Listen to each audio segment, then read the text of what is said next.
Olá pessoal, bom dia Brasil, bom dia presidente. Bom dia, Uchoa. Temos aí mais uma segunda conversa com o presidente agora, o programa, com duas novidades, né? Uma, vocês estão vendo, né? Um lugar lindo que a gente está aqui no Palácio do Alvorada, no Jardim, né? Que o Stucker aqui armou pra gente aqui um cenário muito especial. E é claro que a gente está tendo, de certa maneira, que pedir um pouquinho de desculpas, que na semana passada, no primeiro programa, nós falamos que a gente vai se encontrar sempre às terças-feiras de manhã. E excepcionalmente hoje, está sendo segunda-feira, claro, e vai ter que ser segunda porque o presidente está viajando hoje à noite ainda para Roma, né? Vai se encontrar com o Papa, depois vai para Paris, tem um encontro muito especial lá também. E tem muita coisa acontecendo, aconteceu na semana passada. Então, antes da gente falar do futuro, vamos falar do que aconteceu essa semana do último programa para cá. Presidente, uma reunião ministerial de quase 10 horas. Como é que foi essa maratona? Aliás, uma maratona dura 2 horas e pouquinho, né? Foram 5 maratonas quase, 37 ministros. Como é que funciona isso aí? Olha, na verdade, foi a melhor reunião que eu já fiz, porque eu queria ouvir todos os ministros e ministras. Eu queria ouvir aquilo que eles fizeram, aquilo que eles estão se propondo a fazer e o que falta para eles entregarem a proposta completa daquilo que vão fazer até dia 31 de dezembro de 2026. Eu, na verdade, ouvi 40 discursos, porque além dos ministros falaram o presidente do BNDES, o presidente da Petrobras e o presidente da Caixa Econômica. Só não falou o Banco do Brasil porque estava viajando. Mas falou o Banco do Nordeste também, o Paulo Câmara falou. Olha, e foi muito interessante porque a gente deu uma harmonizada na equipe do governo, ou seja, porque muitas vezes a gente não se reúne, cada um começa a falar uma coisa, cada um começa a responder alguma fofoca de jornal. Então é importante harmonizar a linguagem do governo em torno de um objetivo único, que é fazer o Brasil estar certo. Então a reunião para mim foi extraordinária, foi excepcional.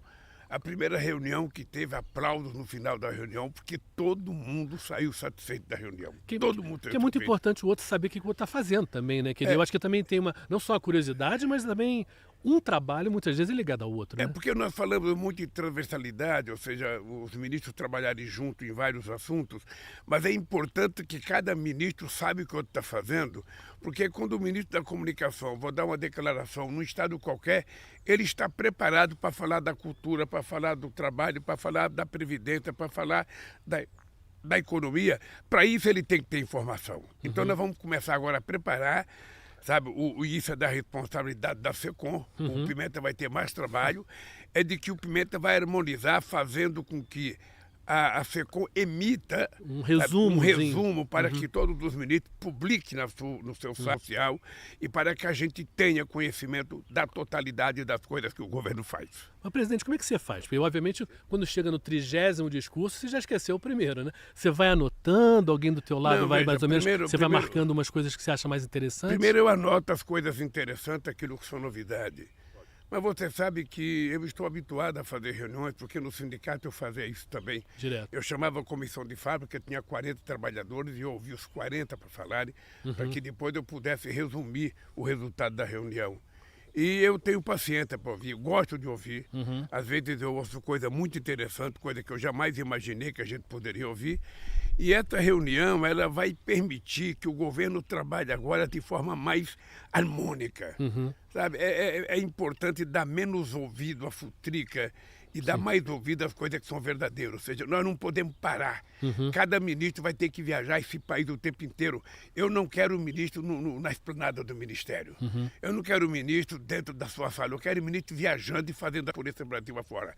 É por isso que, nesse sábado, enquanto eu estava em Belém, eu visitei Belém e visitei Abaetetuba, o Pimenta e o ministro Valdez da Integração estavam em Santa Catarina, no Rio Grande do Sul, né? Que estava aquele horror, né? As enchentes, ou seja, e eu quero mais ministros viajando. Quanto mais ministros viajar, mais o governo estará presente, vivendo a realidade que o povo está vivendo e tentando fazer de tudo para atender às suas necessidades. É esse o governo a partir de agora. Eu disse o seguinte: esse segundo semestre é o momento da gente apresentar à sociedade aquilo que a gente vai fazer até o dia 31 de dezembro de 2026. Trabalho, trabalho e trabalho. Porque nós queremos mais emprego, emprego e emprego.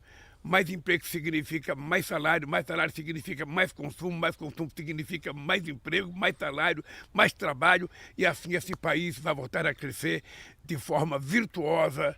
Como diria o Celso Amorim, esse Brasil vai voltar a ser ativo e altivo para que a gente nunca mais tenha tristeza. Voltando dessa coisa das viagens, o ministro Pimenta e o Valdez Guedes foi lá no Rio Grande do Sul, né? Foi na fronteira ali com a Santa Catarina.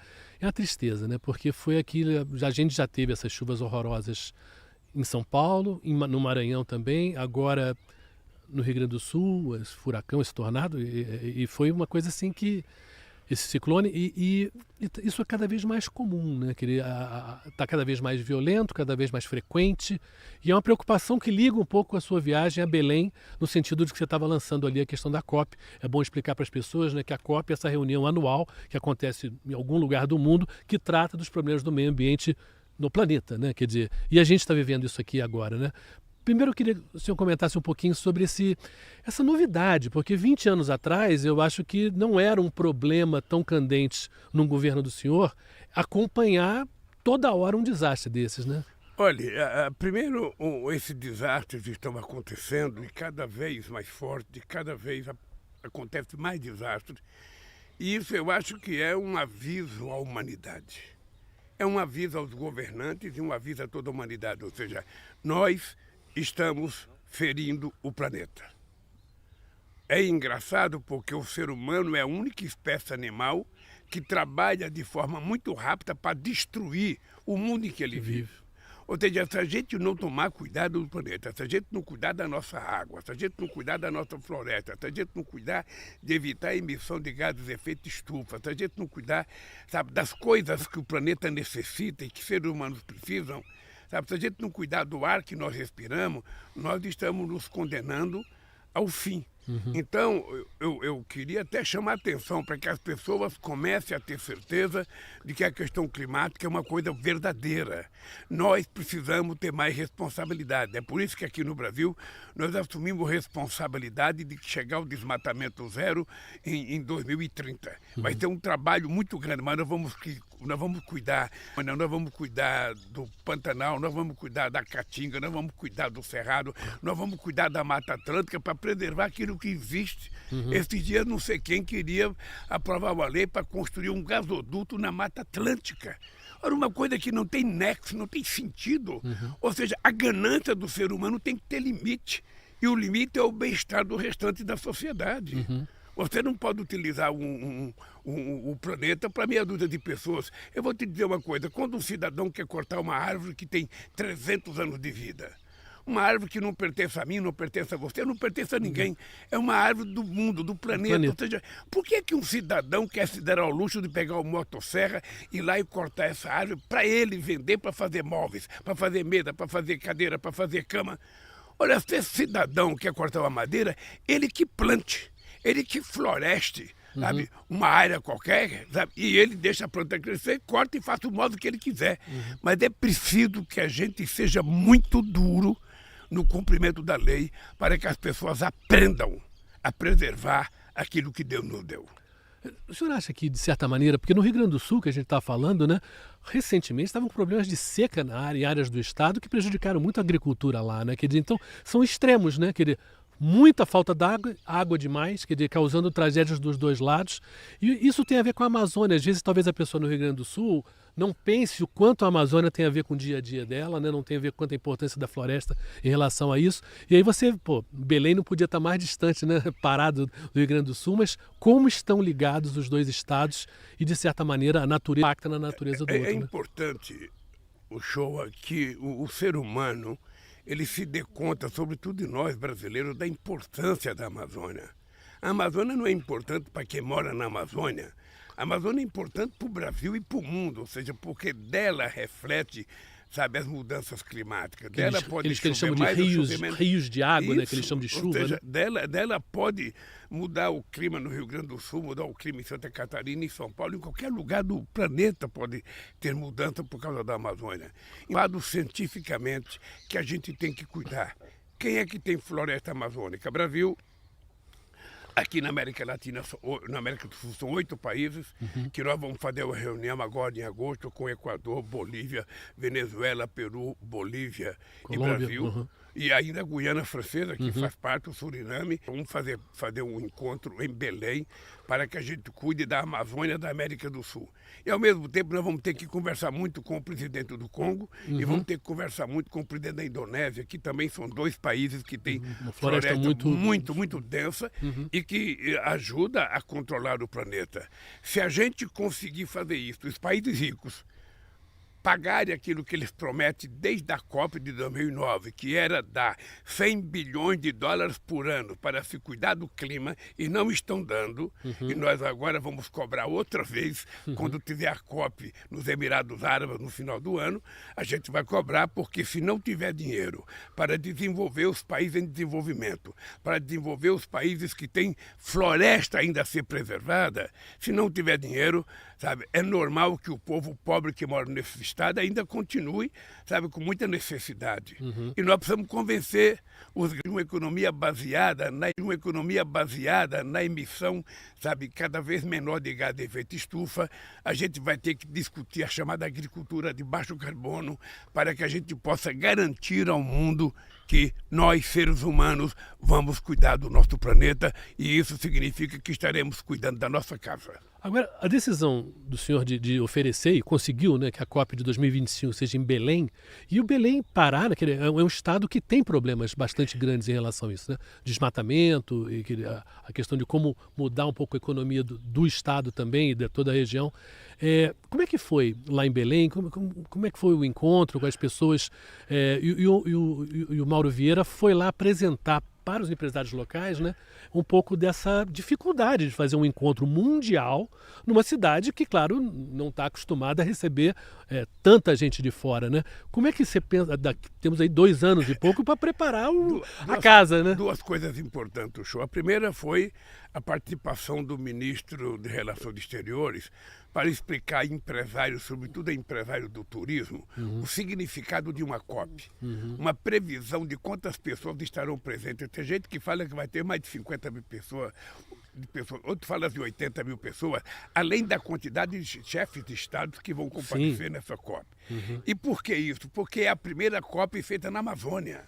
Olha, as pessoas tanto falam da Amazônia no mundo inteiro, mas nunca tinha agora vão ter que falar da Amazônia dentro da Amazônia. Vão conhecer o Rio Amazonas, vão conhecer o Rio Tapajós, vão conhecer a nossa floresta, vão conhecer como é que vive os nossos indígenas, os nossos povos ribeirinhos, para aí eles começarem a discutir com base na realidade.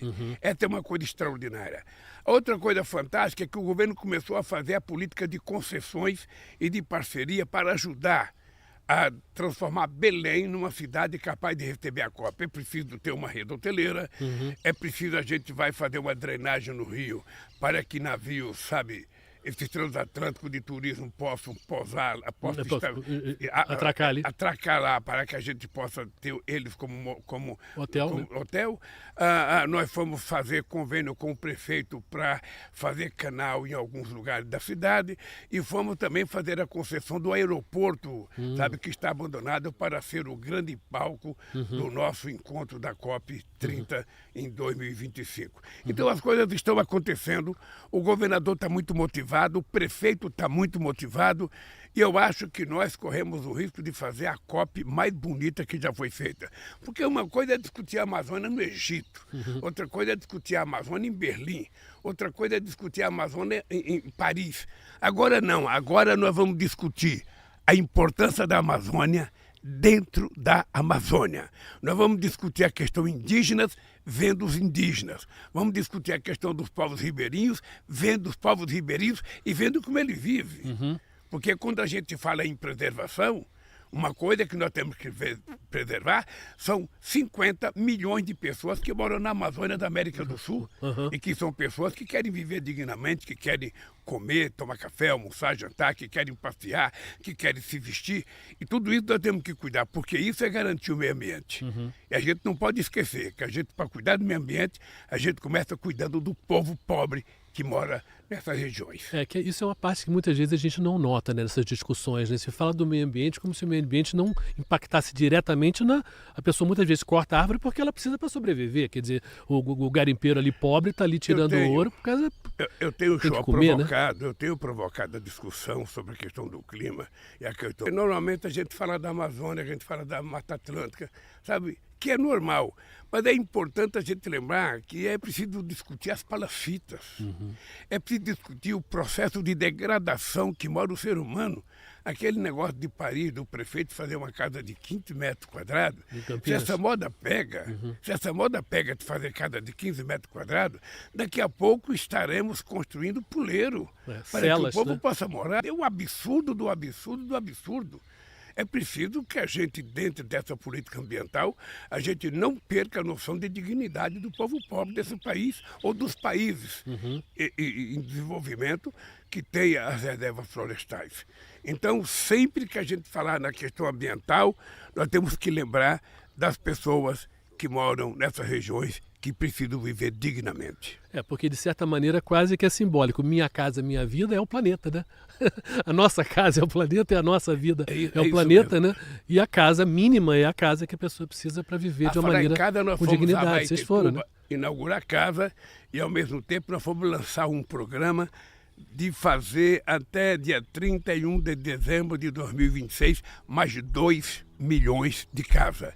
E essas casas serão não apenas casas para as pessoas mais pobres, mas nós também vamos ir casas para o setor médio da sociedade, aquele trabalhador que ganha 8, 9, aquele pequeno empreendedor, aquela pessoa que trabalha por conta própria. Tem a condição de ter uma coisa um pouco melhor. Nós vamos tentar criar condições de fazer uma casa para quem pode pagar um pouco melhor, também tem um sistema de financiamento.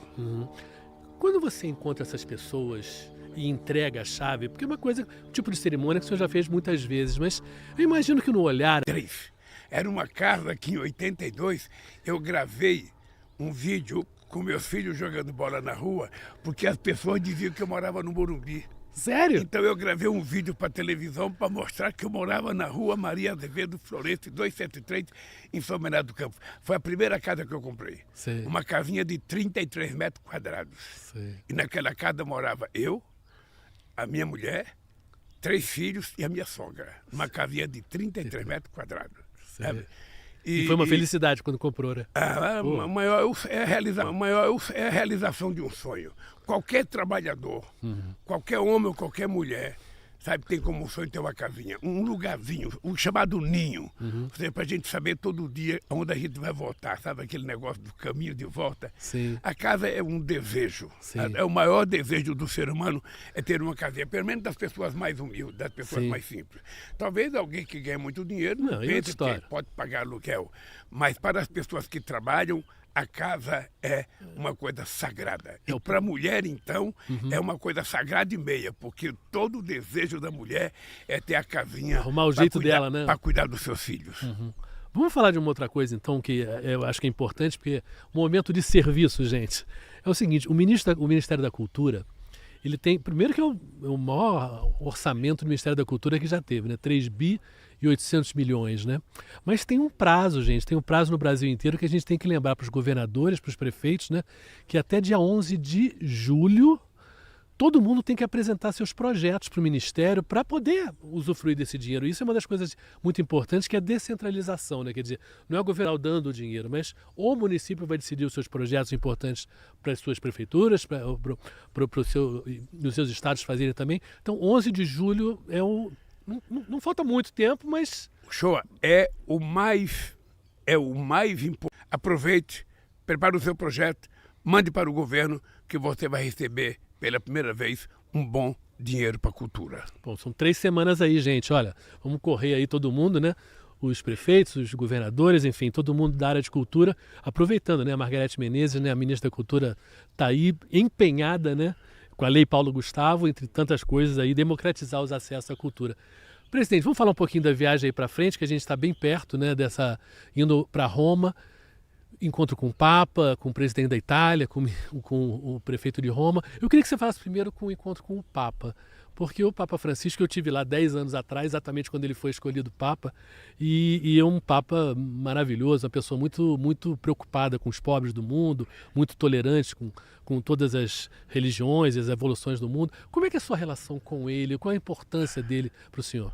Olha, eu tive com o Papa Francisco 2 vezes. Eu acho que não dá para a gente julgar se é o melhor Papa.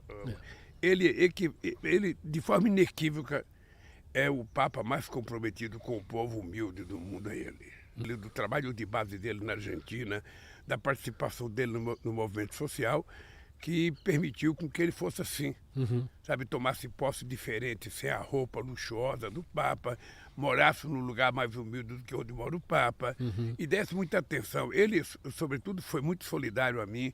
Em todos aqueles meus processos, o Papa foi muito solidário. Eu telefonei para ele, tomei iniciativa, liguei para o Papa, falei com ele que eu gostaria de ir a Roma fazer uma visita para ele, de agradecimento, inclusive, a tudo que ele fez por mim quando eu estava na Polícia Federal e pelos atos de solidariedade. Muito, muito interessado em acabar com a guerra da Ucrânia e da Rússia. Eu também quero conversar com ele sobre essa questão da paz e também eu quero conversar com ele sobre a questão da desigualdade. Ou seja, quando eu saí da prisão, eu fui falar com o Papa porque eu queria fazer uma campanha mundial contra a desigualdade, mas quando eu voltei, eu fui lá e depois eu fui no Conselho Mundial de Igreja. Quando eu voltei, a pandemia tinha começado e aí eu fiquei 2 anos sem poder fazer as viagens. Eu vou voltar a conversar com o Papa, porque eu quero aproveitar o meu mandato de presidente da República para tentar criar uma consciência mundial de que não é explicável que nós nos dignarmos contra a fome, contra a falta de comida num planeta que produz mais comida do que nós consumimos. O problema não é de falta de produção, é de falta de distribuição. De distribuição, é de falta de dinheiro para comprar o alimento. Então eu vou discutir isso com ele, sabe? Vou discutir outros assuntos que ele quiser discutir. O senhor falou em convidar ele para o Círio de Nazaré? Será não, que seria... Eu pensei claro, em convidá-lo. Eu vou tentar convidá-lo. Ele conhece a festa, sabe a importância da festa, sabe? Não sei se um Papa correria o risco de ir numa festa que tem milhões de milhões de pessoas. É uma coisa impressionante. Mas, de qualquer forma, seria uma visita extraordinária. Mas aí tem que acertar com a Igreja Claro. Católica Brasileira. Mas eu não me negarei de fazer o convite a ele e de convidá-lo para vir. Até porque eu vou. É a primeira vez que eu vou no Círio de Nazaré. Sim. E a Janja foi, ela achou maravilhosa e ela me convenceu que esse ano eu vou visitar o Círio de Nazaré com ela. E vou convidar o Papa. Bom, depois disso eu vou ter um encontro com o presidente da Itália, vou ter reunião com o prefeito de Roma, não sei se vai confirmar o encontro com a primeira-ministra, e depois eu vou para Paris, onde tem vários encontros com vários presidentes, e vai ter um debate em que eu vou encerrar esse debate sobre uma nova economia, sabe? Para o mundo. Basicamente, né, gente, esse encontro tem muito a ver com dinheiro, né? Que é aquela coisa o senhor falou dos 100 bilhões que foram prometidos em 2009 que nunca, de fato, viraram realidade. E, em algum momento, o mundo mais rico tem que coçar o bolso para ajudar os mais pobres. E depois do show eu vou almoçar com o Macron e eu quero discutir com o Macron a questão do parlamento francês que aprovou o endurecimento no acordo Mercosul-União Europeia. Ou seja, a União Europeia não pode tentar ameaçar o Mercosul de punir se o Mercosul não cumprir isso ou aquilo. Olha, se nós estamos parceiros estratégicos, você não tem que fazer ameaça, você precisa ajudar. Então eu vou conversar muito com o presidente da França. E depois vai ter uma coisa maravilhosa, que eu vou participar de um evento público na frente da Torre Eiffel, convocado pelo pessoal do Coldplay, sabe, para fazer um ato público com vários dirigentes políticos, com vários artistas, e eu serei o orador final desse encontro para falar da questão ambiental. Esse show vai ser embaixo da Torre Eiffel, ali no Campo de Março, que vai chamar Power to the People, que power é poder para o povo, mas power também tem a ver com energia, né? E tudo tem muito a ver com o setor de energia, essa transformação do que é a energia no mundo para fontes renováveis e fontes mais verdes. E depois eu quero mostrar ao mundo uma coisa engraçada. Eu sempre falo, ninguém tem o direito de dar palpite ao Brasil sobre energia. Da nossa energia elétrica, 87% da nossa energia é renovável. O mundo tem 27%. Da nossa matriz energética como um todo, envolvendo combustível, 50% da matriz energética brasileira é limpa e renovável. O restante do mundo só tem 15%. Então, pelo amor de Deus, ao invés de criticar o Brasil, se espelhe no Brasil, porque agora nós vamos fazer muito mais. Agora nós vamos investir muito, mas muito em eólica, vamos investir muito, sabe, em energia solar, vamos continuar investindo em biomassa e agora vamos investir muito em hidrogênio verde, sabe, porque o mundo está necessitando e o Brasil pode produzir para exportar hidrogênio verde para o mundo inteiro. Então, o país hoje já é o centro do mundo quando se discute a questão da transição energética, de uma nova matriz energética. O Brasil já é o primeiro do mundo.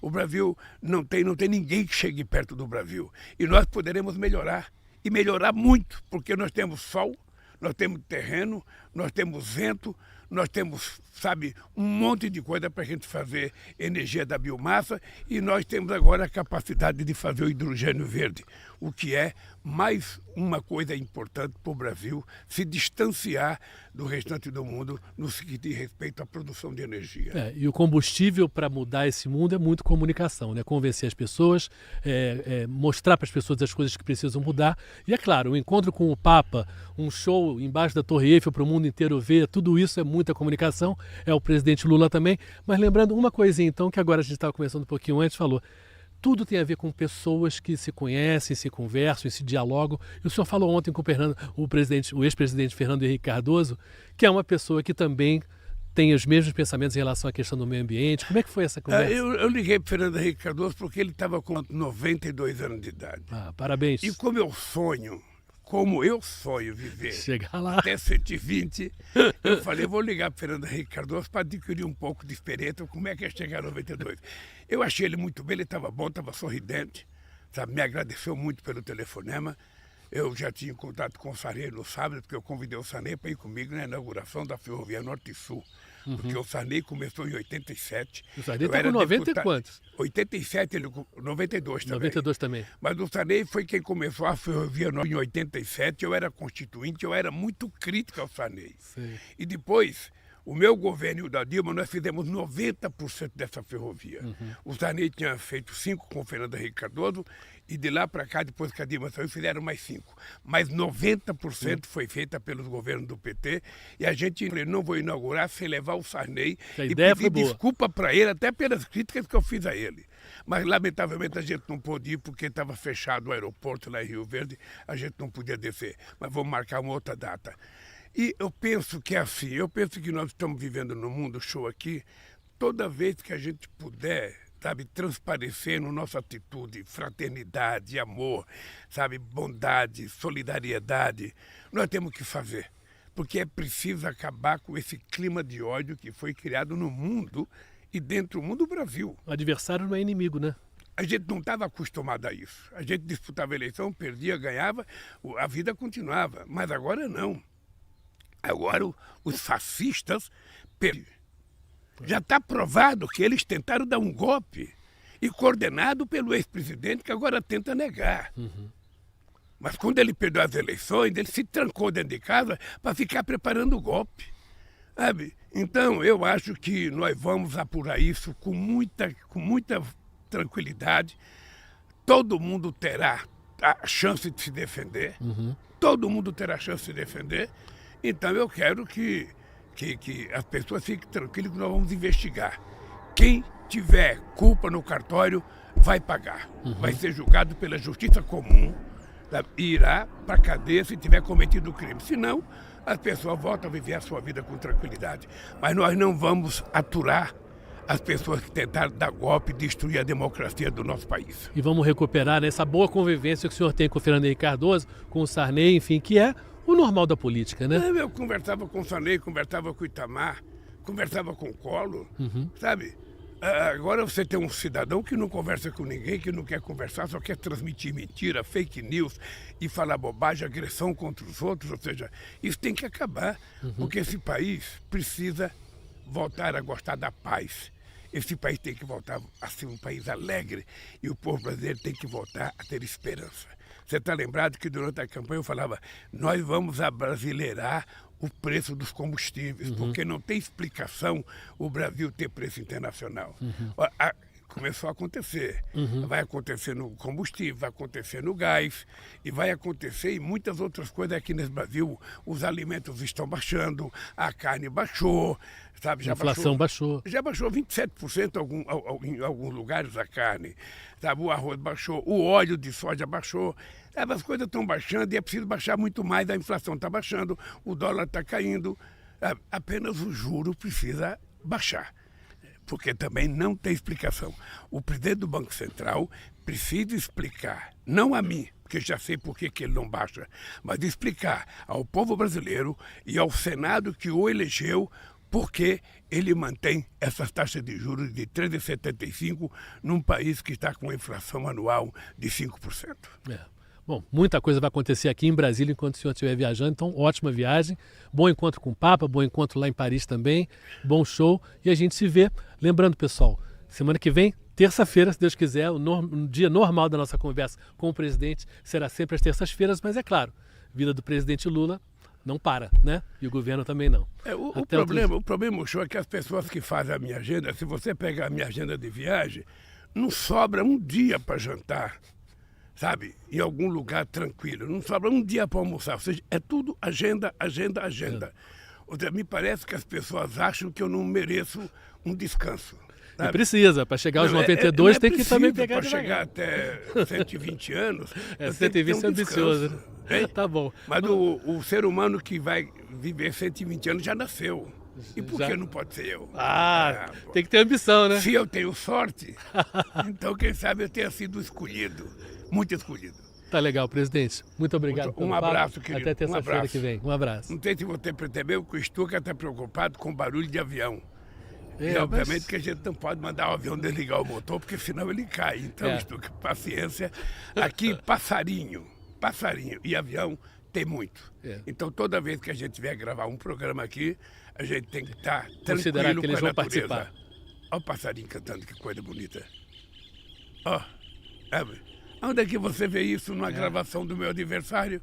Na live dele? Sabe? Natureza, né? Lá é só ódio. Não, aqui não. Aqui é beleza. Aqui é natureza. Aqui é tranquilidade e passividade. É isso que nós queremos para o Brasil. Até a próxima terça-feira, se Deus quiser.